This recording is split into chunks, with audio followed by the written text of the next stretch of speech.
रोहिणीताई गणेश भाऊ शेगांना जाहीर पाठिंबा द्यायचा। मी म्हणणार आहे रोहिणीताई आगे बढ़ो, तुम म्हणायचंय हम तुम्हारे साथ है। रोहिणीताई तुम आगे बढ़ो, रोहिणीताई तुम आगे बढ़ो, रोहिणीताई तुम आगे बढ़ो। जय हिंद, जय महाराष्ट्र।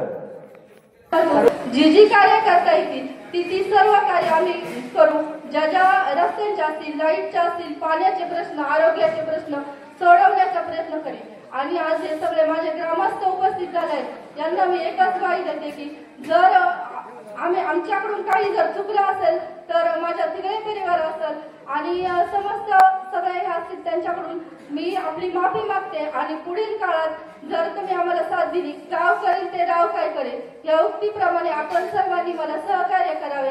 आणि येणाऱ्या इलेक्शन मध्ये आपले जे गाव जर नातेवाईक असतील, जे पै पाहुणे असतील, त्यांना आपण आवर्जून सांगावं की हा आपला उमेदवार आहे।